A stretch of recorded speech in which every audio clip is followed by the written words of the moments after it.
You're watching Drake Wing Gaming. Enjoy the video. Hey guys and gals, Never here from Drake Wing Gaming, and something about on Twitter, the Gaming Dragon. Today I'm coming back at you with a Let's Play episode of Kingsguard, Koshiro's Path. So let's go ahead and jump right back into it, shall we? Alarm chain, we're up, and let's go. That's still no excuse. There's just no satisfying you, is there? You're here now, and that's what matters. I'd rather you be late than not show up at all. Well, reasonably late, of course.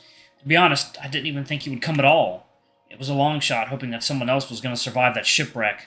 I wanted to believe, but I was so full of doubt. I'm so glad I was wrong. You have no idea how relieved I am to find someone else alive. My plan was to go back to the shore and search for survivors, but then I got captured and, well, things kind of spiraled out of control again. I've always wanted adventure and dreamed of the day I could leave Havana. I never expected it would have happened like this. From the attack to my father's death, my injury, and to top it all off, we were attacked by a sea monster. I don't even know where to begin about that. To think that Marilyn and Esther were serious about that thing. It was my fault that you went overboard. I should have held on to you tighter. It is my duty as a Kingsguard to see your well-being, but I failed yet again.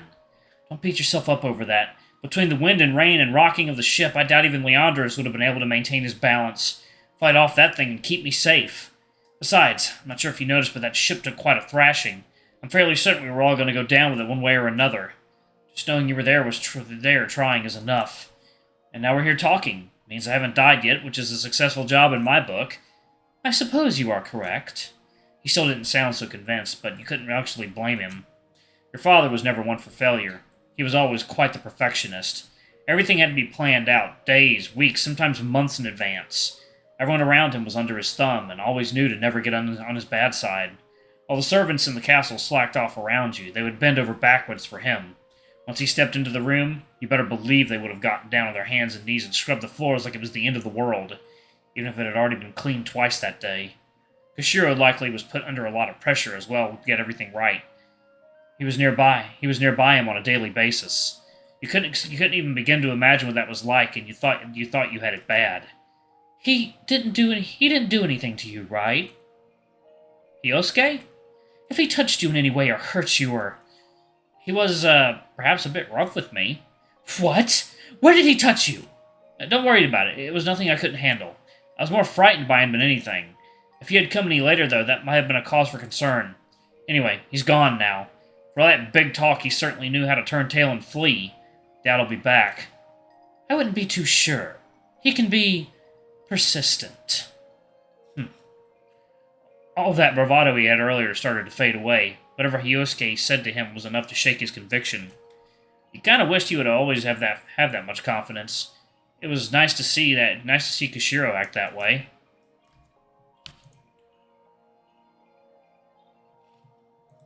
It was certainly better than his usual broody self. He seemed far more dependable, someone you really could trust. Well, I think I've interrupted your bath for too long now. I'll leave you be so you can enjoy the waters. You're leaving already? I've already taken up enough of your time. I'm sure you don't want to listen to me ramble on. If this wasn't a hot spring, the water might have gone cold with me talking. Besides, I'm sure you would like a bit of privacy. Despite keeping his head up, you could tell what he was thinking. The mist was thinning out a bit and the waters are pretty clear. When everything was stilled, you could see quite a bit underneath. You moved your legs to cover up, though for some reason you didn't feel as embarrassed about it as you did with Yosuke. Maybe because you knew that he likely had seen it on more than one occasion with as much as he stalked around. You knew Leandros did whatever he did whenever he caught you at the brothel. Besides, you had a feeling that you were being watched ever since you got here. Oop. Okay. The trees rustling in the distance weren't from the wind, that was for sure. I've begun to question whether or not I actually have privacy here. As you turned your head towards the distant trees, you spotted a pair of glowing circles that quickly vanished with the rustling of the leaves.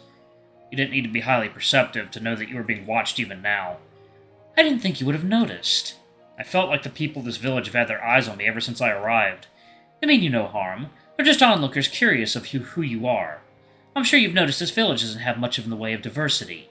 You and me are the only non-wolves here, and considering that you are a human, well, I suppose they believe that justifies their actions. I feel like a circus attraction. I'm sorry, but I wish I could do something about it. Well, they're keeping their distance and seem timid enough. I suppose as long as it's just harmless peeping, I'll be alright. Just a bit unnerving is all. Not everyone in this village lives and dies by way of the sword. This village isn't that unlike those you find in Yasan. Many here are nothing more than farmers, gatherers, hunterers, peddlers, bakers. I can say for certain that unfounded violence is not in their blood. You'll be safe. Still, it's a bit worrisome. They'll leave eventually once they realize you aren't that much different from them, other than the lack of fur, of course. Well, if you say that it's safe, then I'll take your word for it. You're the only person that I know here that I can call a friend, that I can trust. You trust me? Yeah, why not? Even after all of my failures. I need someone who can help get me through this. I don't know anyone in this village, and I have no idea where I am. I doubt I could survive on my own. I have no choice but to trust you, and I'm not just saying that because I need your help. I'm saying it because you're more than just a Kingsguard. You're a friend. What kind of friend would I be if I couldn't even trust you? But I couldn't even save your I've made peace with it. At least I'm trying to. I know you're not responsible for the death of my father, nor for my own fate that has led me through these trials. Second, y'all. Water time. Alright, guys and gals, we're back. Let's go ahead and jump right back into it, shall we? Okay. To be honest, I'm surprised you've stuck around as long as you have. Any sane person would have left by now. I could never leave you to face these dangers alone. You are... I never wish to see you get hurt. Well, considering I'm still alive and well, I think you've done a pretty good job so far. I'm always getting myself into trouble anyway, so I doubt you could stop me from getting a few scrapes and bruises. Thank you for sticking by my side. And I'm sorry for how I've treated you. There's no need for that. I'm the one who can't apologize enough. I promise I will do all that I can from now on to see that you are safe. I really am lucky to have someone like you watching after me. I'll have to make sure that I'm not the one to lose you. I pray that I can remain by your side just the same. Koshiro began to switch between balancing on his legs, his body leaning to the right and suddenly to the left. You could tell that he was tired even without looking at his face. If you're tired, you could also join in, you know. Join? No. I wouldn't want to impose upon you. I'll be fine. You're not imposing. There's enough room in this bath for at least a few dozen people. Even I can tell that you look exhausted. I've been through worse, but thank you for caring. It doesn't matter if you've been through worse. Everyone needs to take a rest every once in a while. The waters have already done wonders for my aches and pains. I'm sure you'll feel much better. I suppose there was no harm in taking a bit of a break. It has been a very tiring day. And the water is just the right temperature, too. All right. I've been convinced. Well then, if you'll excuse me. Oh, nice. You should have turned away the moment you saw him lifting up his shirt, his midriff just barely visible through the mist. Even as a king, you were taught it was unbecoming to stare, but your eyes wouldn't obey. As Koshiro brought his shirt over his head, his fuzzy chest flexed, his biceps bulged, and your pulse quickened. You swallowed hard and blew hot air from your nose. When his fingers moved, slipping down to undo his pants, your eyes wandered down in turn. The sound of cloth sliding past his knees, revealing a set of athletic thighs also fairly obscured by the mist, was enough to run you out of breath. A bead of water slid down your cheek and dripped off your chin. You were fairly certain it wasn't from condensation. This feeling, you knew it all too well. Your pounding heart, lightheadedness, inability to think rationally. Those who worked at Rose's Cathedral were masters of pleasure, and they knew the right amount of tease to get your blood boiling. But this was improper, lusting over your guard like a dog in heat. There was nothing you could do, though, to stop the pressure slowly building up around in your groin. You squirmed helplessly in the bath, doing your best not to touch yourself. The last piece of his clothing came off, a thinly wrapped cloth that was covering the real prize, a significantly sized bulge between his thighs. Without a towel to cover himself up, he had nothing to obscure your view, except for that pestering mist. You had half a mind to start waving your hands in a vain attempt to blow it away.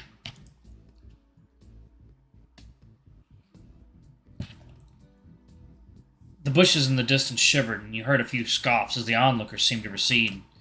Perhaps this was the last time you had an opportunity to stop this debauchery before you got caught. But Koshiro was the one undressing right in front of you. He was the one teasing you, asking, wanting, pleading for you to see it all.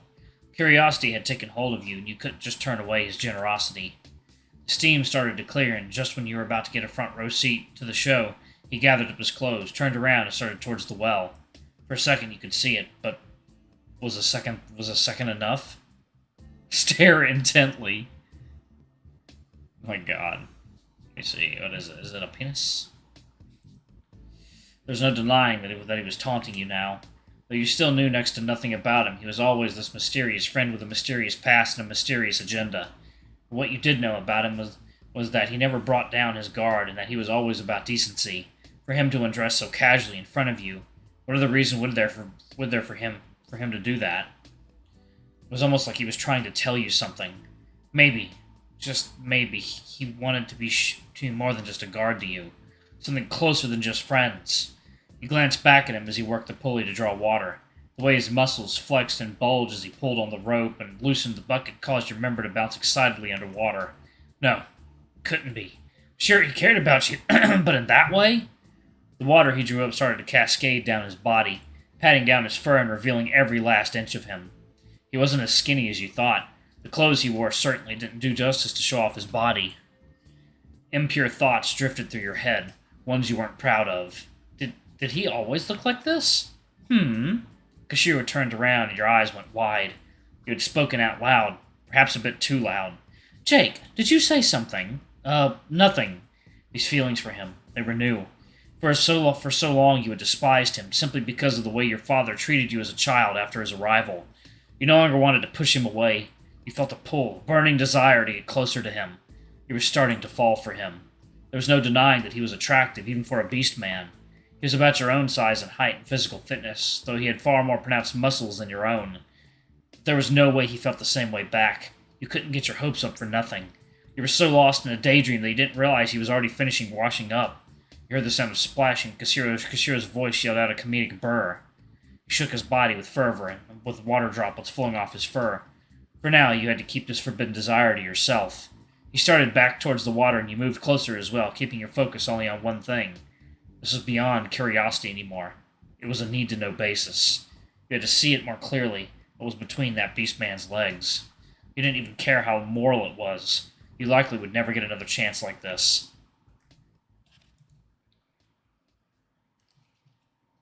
Am I gonna have to blurt out a penis? We'll see. Your eyes glanced up and down his body, admiring his form. But what you didn't expect to see was the numerous scars all over his body. Knowing his profession, it shouldn't have come as a surprise. Maybe having half a dozen, but you didn't even know where to start to count. He was around your age and already had so many. Just what was your father having him do? You nearly felt yourself go limp. Not that it was a turn-off, but it was just so out of the blue. Your eyes finally moved down, in a full frontal view of what you wanted to see. Alright, I'm going to pause it right there. Thank you all so much for watching. Don't forget to like, comment, subscribe, ring that notification bell, and check out our Patreon if you can. It always helps. Anyway, I love you all, and I'll see y'all in the next video. Bye-bye!